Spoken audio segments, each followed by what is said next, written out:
Dan dengan ilmu yang kita peroleh dari majelis ini, semoga juga keadaan ibadah kita akan lebih baik dari sebelumnya. Karena penting untuk kita fahami jamaah sekalian, semangat beribadah insya Allah ini merupakan fadilah yang sangat penting dari mendatangi majelis ilmu. Karena di dalam majelis ilmu sesungguhnya disampaikan ayat-ayat dan hadis-hadis yang diajarkan oleh Nabi Shallallahu Alaihi Wasallam kepada kita semua, di mana hal itu adalah merupakan motivasi sehingga kita lebih semangat dan lebih giat lagi untuk menjalankan ibadah kepada Allah. Kemudian di dalam majelis ilmu kita insya Allah dapat memperoleh pengetahuan-pengetahuan baru terkait persoalan-persoalan ubudiyah dan yang lain-lain. Dengan adanya pengetahuan yang baru tersebut, kita pun dapat lebih menyempurnakan lagi ibadah kita kepada Allah Subhanahu wa Ta'ala. Kemudian yang kedua, mari sama-sama kita junjung tinggikan sholawat dan salam tentunya kepada Nabi kita yang sangat mulia, Nabi besar Muhammad Sallallahu Alaihi Wasallam, di mana kita ketahui bahwa beliau ditugaskan oleh Allah untuk mengajarkan bagaimana Islam yang semestinya. Dan hal ini disampaikan oleh Nabi Sallallahu Alaihi Wasallam kepada kita, dan satu pun tidak ada yang disembunyikan oleh Nabi. Kenapa Nabi menyampaikan hal ini kepada kita semua? Sesungguhnya hanya satu yang diinginkan oleh Nabi, agar supaya kita dapat beribadah dengan baik kepada Allah, lalu dengan itu kita pun dapat tinggal bersama-sama dengan Nabi kelak di yaumil akhir, yaitu di dalam surga yang penuh dengan kenikmatan. Jadi ini saja yang diinginkan oleh Rasulullah, sehingga ia mengajarkan semua syariat agama kepada kita. Satu pun dari syariat itu tidak ada yang disembunyikan, semata-mata karena Nabi sangat mencintai kita, dan kecintaan Nabi, ia sangat menginginkan supaya kita sama-sama tinggal di mana? Di Firdaus kelak di yaumil akhir. Nah jemaah sekalian, kajian tentang fiqhul ibadah, untuk kesempatan ini kita akan membicarakan fiqhul udhuhiyah, yaitu fikih yang menjelaskan tentang penyembelihan binatang kurban. Jamaah sekalian, penjelasan-penjelasan terkait penyembelihan binatang kurban, nah ini penting untuk kita refresh ya Pak ya.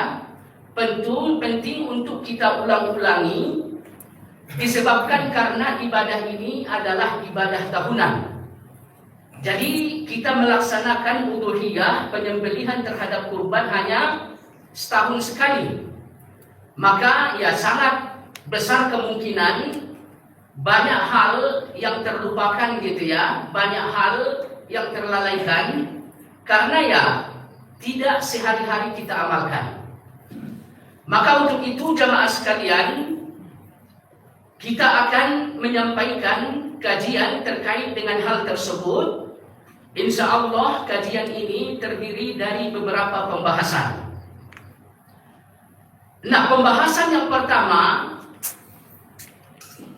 kita ingin menyampaikan masru'iyatul udhuhiyah wa ahkamiha, dasar pensyariatan ibadah kurban dan ketentuan hukumnya dalam pandangan ulama-ulama kita.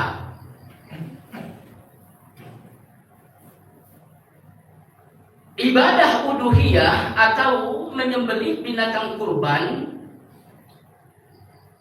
sesungguhnya hal ini disepakati oleh ulama-ulama kita tentang anjuran atau syariatnya. Dan bahkan mereka mendasarkan penyembelihan binatang kurban tersebut terhadap 3 dasar hukum.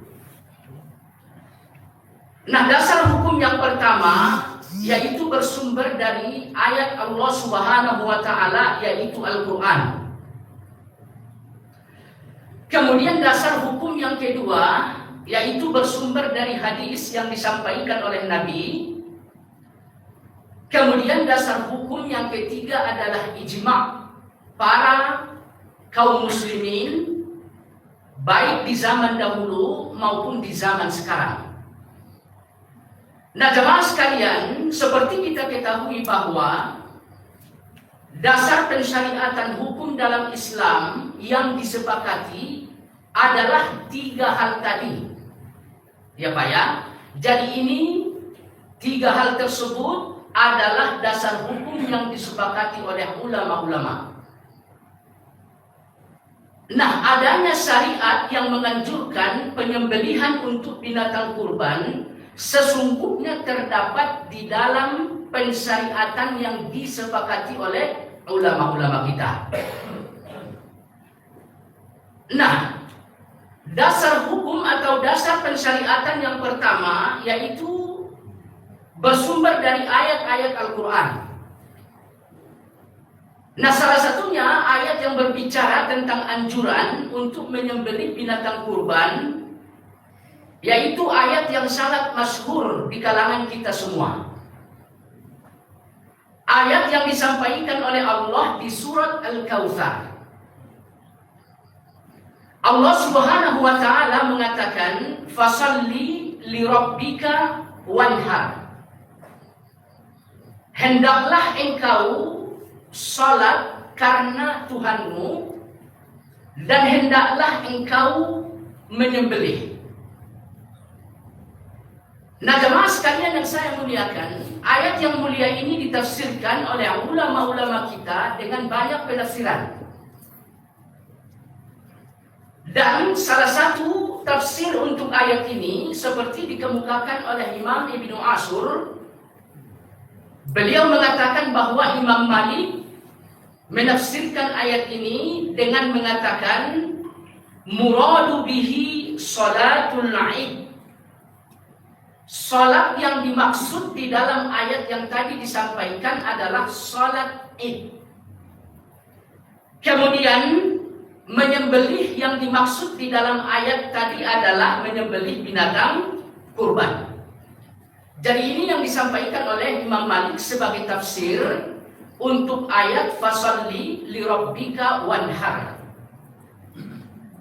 Maka dari itu jamaah sekalian yang saya muliakan, termasuk ulama-ulama yang lain juga menjadikan ayat ini sebagai pijakan hukum yang melatar belakangi syariat penyembelihan binatang kurban. Sebagai contoh misalkan, Madhab Asy-Syafi'i juga menjadikan ayat ini sebagai dasar hukum untuk ibadah kurban tadi, Pak. Sebagaimana disebutkan di dalam kitab yang sangat masyhur di kalangan Madhab Syafi'i, yaitu Kifayatul Akhyar. Ya, penulis juga menyebutkan bahwa dasar pensyariatan ibadah kurban, menyembelih binatang kurban adalah ayat yang mulia ini. Hanya saja sekali lagi disampaikan kepada jemaah sekalian, tafsir untuk ayat ini disampaikan oleh ulama-ulama kita bermacam-macam. Ada yang mengatakan ya tafsir untuk ayat ini ya sholat secara umum. Cuman berdasarkan apa yang disampaikan oleh Imam Malik tadi, tafsir untuk ayat ini yang dimaksud dengan sholat adalah sholat hari raya. Kemudian yang dimaksud dengan wanhar, menyembelih binatang kurban. Kemudian selanjutnya jemaah sekalian yang saya muliakan, masih banyak ayat-ayat yang lain yang dijadikan oleh ulama-ulama kita sebagai pijakan hukum ya Pak ya, untuk syariat menyembelih binatang kurban. Hanya saja cukup satu ayat tadi, insya Allah kita semua udah yakin betul Pak ya, bahwa berdasarkan Al-Quran menyembelih binatang kurban itu sesungguhnya disyariatkan oleh Allah Subhanahu wa taala. Kemudian dasar hukum yang kedua yaitu bersumber dari hadis yang disampaikan oleh Nabi kita Shallallahu Alaihi Wasallam. Nabi kita berkata,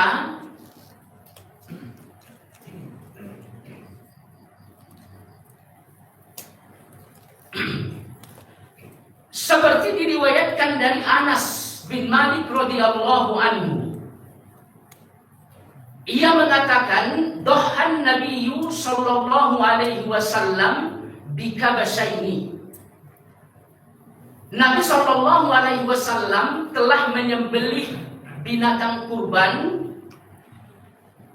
bikabasaini dengan 2 kibas atau 2 domba. Amlahaini, 2 domba tersebut sangat gemuk. Fara'aituhu wadi'an qadamahu ala safahihima. Binatang korban tersebut diletakkan oleh Nabi di atas kakinya atau di atas jadi Nabi meletakkan kakinya di atas leher dari 2 kibas tadi gitu Pak ya. Kemudian yusamma wa yukabbir fadabahahuma. Lalu kemudian Nabi kita membacakan bismillah. Kemudian Nabi pun membaca takbir, langsung menyembelih 2 kibas atau domba tadi. Jadi berdasarkan hadis yang mulia ini, ya kita ketahui Nabi sendiri juga melaksanakan ibadah kurban. Ya. Bahkan Nabi Shallallahu Alaihi Wasallam menyembelih binatang kurban 2 domba sekaligus. Nah, ini menunjukkan apa? Menunjukkan bagaimana pentingnya syariat menjalankan syariat ibadah kurban tersebut. Kemudian selanjutnya ulama-ulama kita mengatakan, kenapa Nabi kita Shallallahu Alaihi Wasallam menyembelih binatang kurbannya 2 kibas, 2 domba, padahal sebetulnya Nabi Shallallahu Alaihi Wasallam bisa saja menyembelih onta, ya Pak ya. Jadi Nabi kita Shallallahu Alaihi Wasallam sebetulnya mudah aja untuk mendapatkan binatang yang lebih besar. Akan tetapi yang disembelih oleh Nabi adalah kibas. Nah, ini Nabi melakukan hal semacam ini agar supaya memudahkan kaum muslimin yang lain. Karena kalau seandainya yang disembelih oleh Nabi adalah onta, maka yang dianjurkan untuk kita yang hidup atau yang datang di kemudian hari adalah menyembelih onta. Jadi supaya syariat ini dapat menyeluruh bagi kaum muslimin, karena insya Allah kalau dilihat dari sisi biaya gitu Pak ya, untuk mendapatkan domba itu ya lebih mudah gitu ya, dibanding mendapatkan binatang yang besar seperti onta atau sapi gitu ya. Jadi pada intinya yang ingin disampaikan, Nabi kita menyembelih domba tujuannya agar umat muslimin yang datang di kemudian hari semuanya merasa mudah untuk melaksanakan ibadah kurban tersebut. Kemudian selanjutnya jemaah sekalian yang saya muliakan, di dalam hadis yang lain Nabi kita Shallallahu Alaihi Wasallam pun menyampaikan, barang siapa yang memiliki kemudahan, ya Pak ya, barang siapa yang memiliki kemurahan rezeki, walam yudahi, dan ia tidak menyembelih binatang kurban. Nabi kita Shallallahu Alaihi Wasallam mengancam Pak ya, kata Nabi, fala yuqarribanna musallana, maka orang tersebut jangan mendekati tempat sholat kami. Nah, jemaah sekalian yang saya muliakan, seperti disampaikan tadi ya, di dalam hadis ini malah Nabi Shallallahu Alaihi Wasallam mengancam, ya, orang-orang yang memiliki keluasan rezeki, lalu ia tidak berkurban.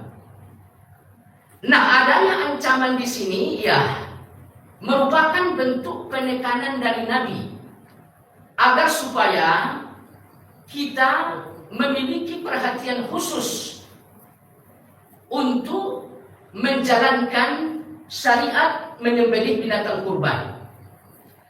Hanya saja jemaah sekalian, ancaman yang disebutkan oleh Nabi di dalam hadis ini, hendaklah orang tersebut tidak mendekati tempat sholat kami. Nah, ini tempat sholat yang dilarang oleh Nabi untuk didekati orang yang menolak untuk berkurban padahal dia punya keluasan rezeki, Pak, ya. Banyak dimaknai kaum muslimin dengan makna yang keliru. Artinya mereka mengatakan tempat sholat di sini adalah masjid-masjid. Katakan misalkan seperti Masjid Al-Ijabah. Jadi orang yang tidak berkurban padahal ia mampu, maka jangan ia mendekati masjid-masjid. Nah, ini yang difahami kebanyakan kaum muslimin. Sebetulnya jemaah sekalian, yang dimaksud di sini bukan masjid di mana kita melakukan sholat fardu secara berjamaah. Bukan itu yang dilarang oleh Nabi untuk didekati. Yang dilarang oleh Nabi adalah musalla. Apa yang dimaksud dengan musalla? Jamaah sekalian, yang dimaksud dengan musalla di sini adalah tempat pelaksanaan sholat Id. Ya, Pak, ya. Kita ketahui bahwa di zaman Nabi ya sholat Id itu dilaksanakan di lapangan. Ya, Pak, ya. Nah, lapangan inilah tempat sholat, inilah yang dilarang oleh Nabi untuk didatangi. Jadi jangan salah paham, Pak, ya, ancaman yang disampaikan oleh Nabi di dalam hadis ini. Jadi wallahu a'lam, ya, kalau namanya masjid di mana sholat fardu selalu dilaksanakan di tempat tersebut, bahkan jamaah sholat fardu ya dilaksanakan di tempat tersebut, ini nggak dilarang oleh Nabi untuk didatangi orang yang tidak berkurban. Malah Nabi selalu menganjurkan, ya, Pak, ya, Nabi selalu menganjurkan agar supaya setiap kaum muslimin mendatangi masjid-masjid untuk melakukan apa? Sholat berjamaah. Ya, jadi jangan salah paham ancaman yang disampaikan oleh Nabi di dalam hadis tersebut. Nah, kembali ke sini, ya, adanya ancaman di dalam hadis tersebut yang disampaikan oleh Nabi terhadap orang yang memiliki keluasan rezeki sementara ia tidak berkurban, ini menunjukkan keutamaan. Ya, Pak, ya, menunjukkan bahwa syariat penyembelihan kurban itu adalah sesuatu yang sangat dianjurkan. Kemudian selanjutnya jemaah sekalian yang saya muliakan, para ulama-ulama kita juga berijma, ya, Pak, ya, bersepakat akan adanya syariat penyembelihan binatang kurban. Nah, ini yang disampaikan oleh ulama-ulama kita seperti di dalam kitab Ar-Rawd Al-Murabba dijelaskan faqad ajma'atil ummah ala masyru'iyatil udhiyah. Sesungguhnya seluruh umat muslimin telah bersepakat, baik yang hidup di masa dahulu maupun yang hidup di masa sekarang, ya, Pak, ya, baik kaum salafiyun maupun kaum khalafiyun, semuanya bersepakat akan adanya anjuran syariat untuk menyembelih apa? Binatang kurban. Baik.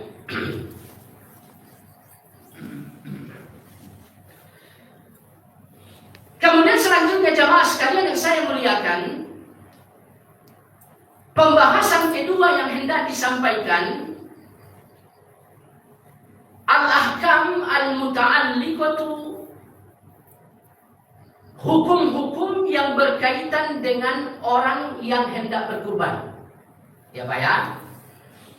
Nah, hukum-hukum yang mesti diperhatikan oleh seorang muslim yang hendak berkurban. Yang pertama, mesti melakukan ibadah kurban tersebut dengan niat yang ikhlas semata-mata karena Allah Subhanahu wa Ta'ala. Sebagaimana kita sebutkan di awal tadi Pak ya, bahwa di dalam Al-Quran Allah Subhanahu wa Ta'ala berfirman, "Fasalli li rabbika wanhar." Tunaikanlah salat karena Tuhanmu dan sembelihlah binatang kurban. Nah jamaah sekalian,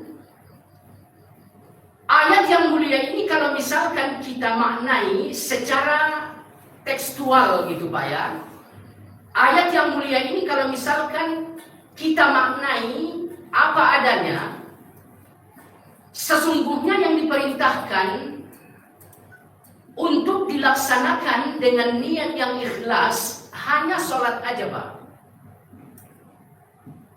Ya sesuai dengan ayat Allah mengatakan fasalli li rabbika,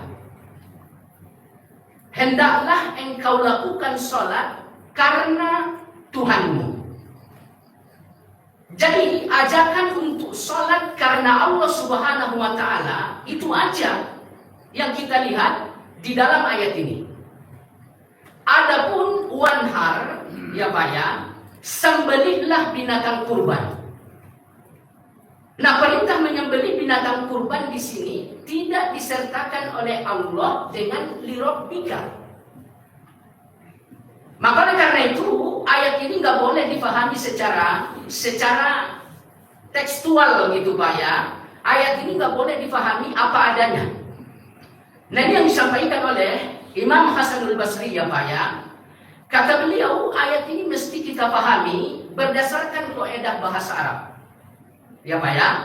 Ayat ini mesti kita pahami sesuai dengan kaidah nahwu. Ayat yang mulia ini kita lihat Allah Subhanahu wa Ta'ala mengatakan fasalli li rabbika. Ya Pak ya. Kemudian wanhar, dan berkurbanlah. Nah di sini ada huruf waw ya Pak ya. Nah ini huruf waw dalam ilmu bahasa Arab namanya huruf. Kalau di sini huruf apa Pak? Huruf waw bisa aja huruf ataf, bisa aja huruf qasam, bisa aja yang lain gitu ya. Kira-kira di sini waw fungsinya sebagai huruf apa Pak? Huruf ataf. Ya. Jadi apabila kita temukan huruf ataf dalam ayat Al-Quran atau di dalam bahasa Arab, maka kalimat sesudahnya mengikuti kalimat sebelumnya. Bisa dipahami Pak? Jadi ayat ini lengkapnya karena ada huruf waw sebagai huruf ataf ya Pak ya. Ayat ini lengkapnya fasalli li rabbika wanhar li rabbika. Ya Pak ya. Jadi ini makna ayat ini seperti disampaikan oleh Imam Hasanul Basri. Hendaklah engkau menunaikan salat karena Tuhanmu, dan hendaklah engkau menunaikan kurban karena Tuhanmu. Maka dari sini jamaah sekalian yang saya muliakan, hukum yang mesti kita pahami bagi seseorang yang hendak menyembelih kurban, ya ia mesti betul-betul ikhlas kepada Allah Subhanahu wa Ta'ala. Dan bahkan ya kita ketahui di dalam ayat yang lain Allah Subhanahu wa Ta'ala mengatakan lan yanalallah luhumuha. Allah itu tidak memandang daging-daging kurban yang kita sembelih, wala dimaiha. Allah itu tidak memandang darah binatang kurban yang kita sembelih. Akan tetapi yang akan menjadi nilai di hadapan Allah Subhanahu wa Ta'ala persoalan ketakwaan kita saat menyembelih binatang kurban tersebut. Nah, apa yang dimaksud dengan ketakwaan di sini? Yang maksudnya adalah niat yang ikhlas. Jamaah sekalian, bapak-bapak yang saya muliakan, jadi ini persoalan pertama yang mesti diperhatikan oleh seseorang yang hendak menyembelih binatang kurban. Kemudian yang kedua, jamaah sekalian, tadi?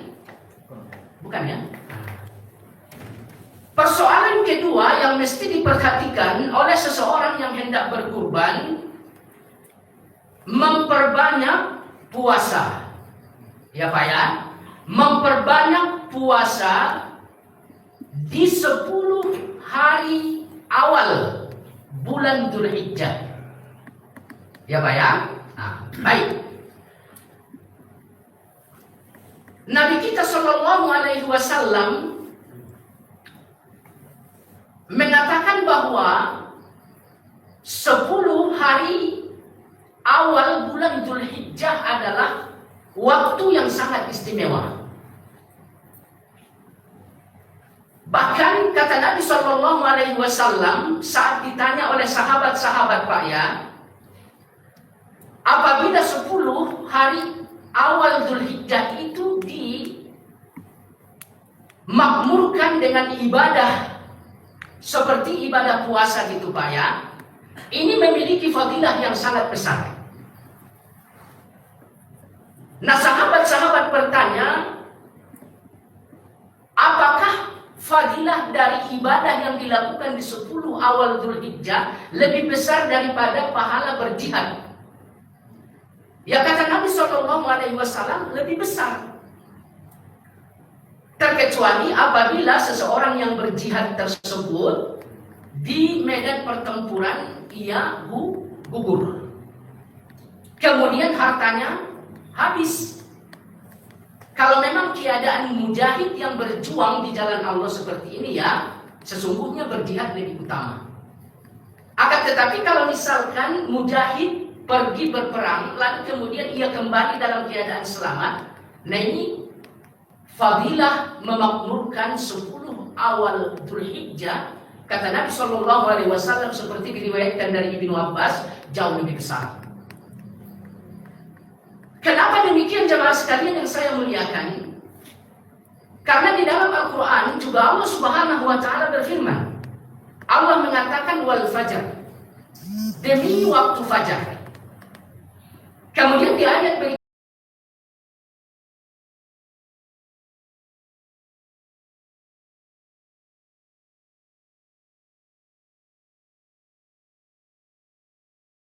malam di sini dengan dua penafsiran. Sebagian mereka mengatakan 10 malam yang dimaksud di sini adalah 10 awal Dzulhijjah.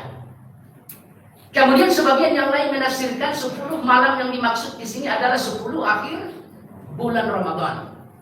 Akan tetapi kebanyakan ulama-ulama tafsir menafsirkan ayat ini dengan apa Pak?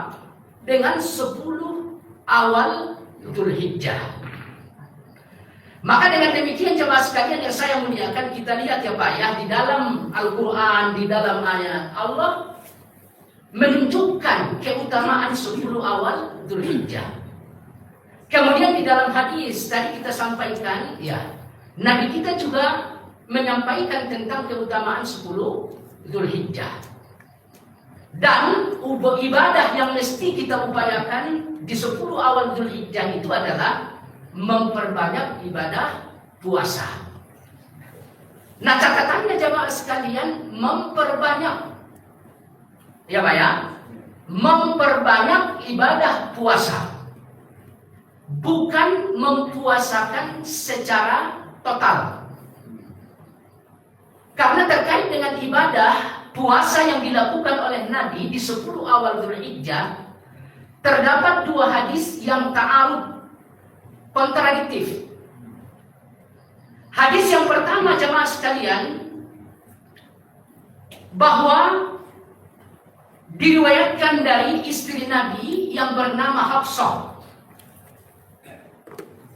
Ia mengatakan kana Rasulullah sallallahu alaihi wasallam yasumu tis'a Dzulhijjah.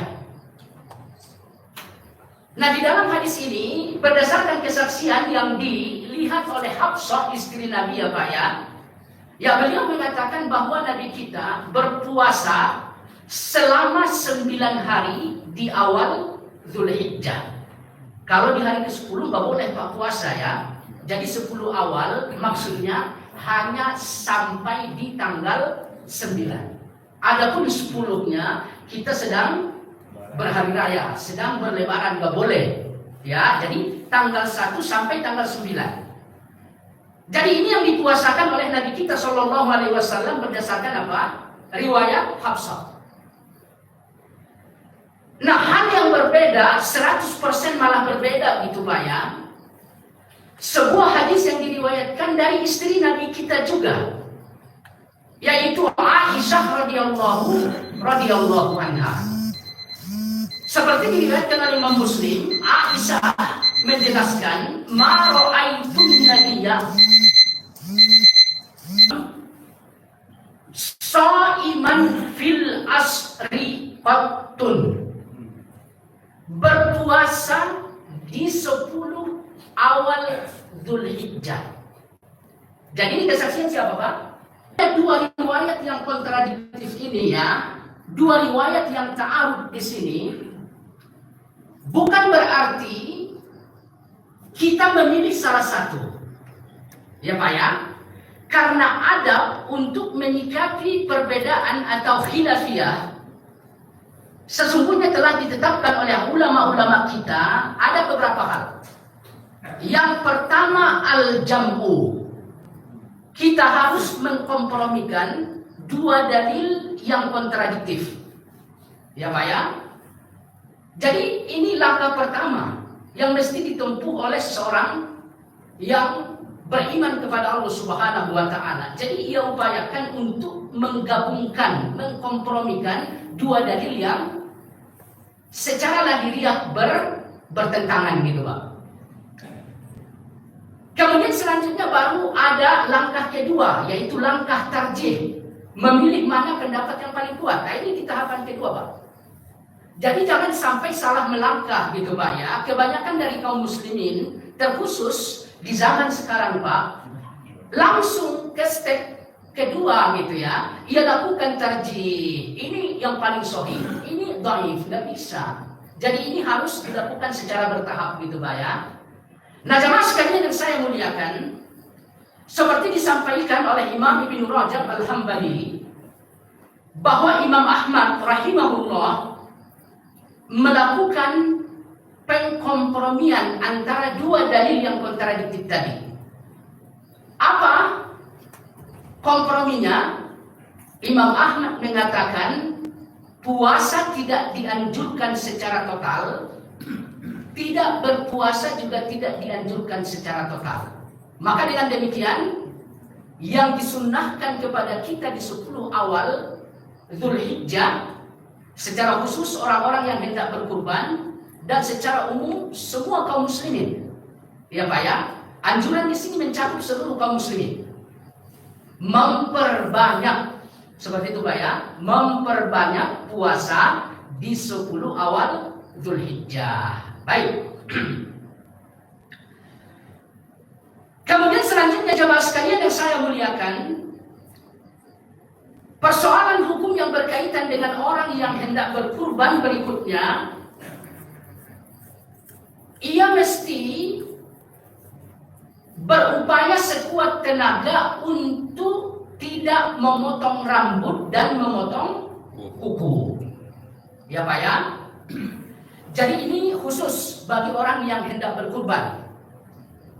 Kalau misalkan kurban kita tahun ini atas nama keluarga gitu Pak ya, apakah semua anggota keluarga dianjurkan untuk melakukan sunnah yang satu ini? Tidak. Jadi cukup kepala keluarga aja Pak.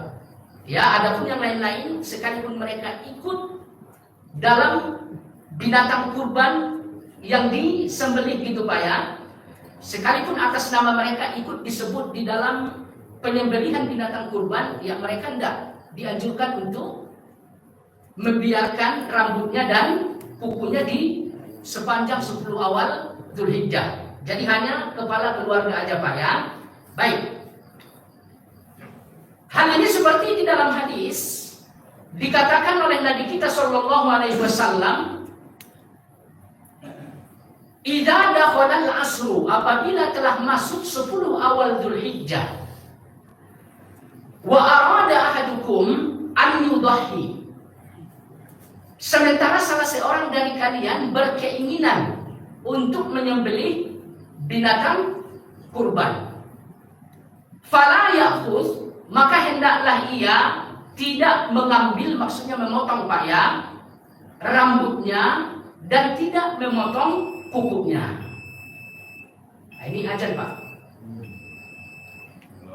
Belum? 2 menit lagi. Baik. Nah teman sekalian yang saya muliakan, di dalam hadis ini kita lihat bahwa Nabi melarang ya Pak ya.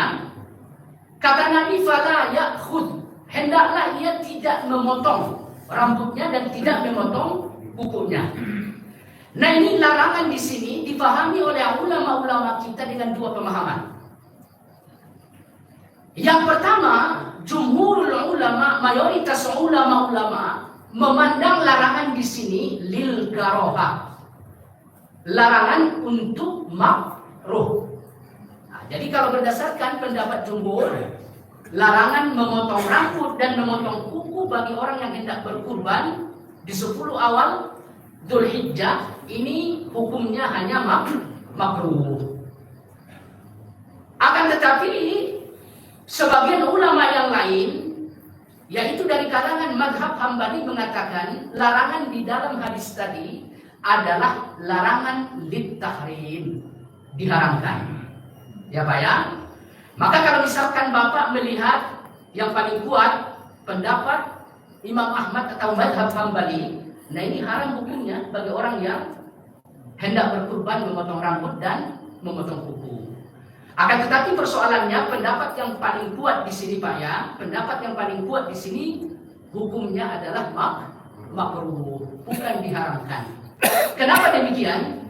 Karena menyembelih binatang kurban itu sendiri hukumnya yang paling kuat adalah sunnah muakkadah. Dalam rangka menjalankan ibadah yang disunnahkan, masa iya perangkatnya ada yang diharamkan, gitu Pak ya? Masa iya perangkatnya atau ibadah pendukungnya ada yang diharamkan? Gak masuk akal gitu ya? Itu yang disampaikan oleh ulama-ulama kita. Jadi dengan demikian hukumnya makruh bagi seseorang yang hendak berkurban memotong apa? Memotong rambut dan memotong kuku. Maka oleh karena itu ya diupayakan Pak ya, ini merupakan sunnah ya, jangan dipotong apabila kita ada niatan untuk menyembelih binatang kurban. Baik.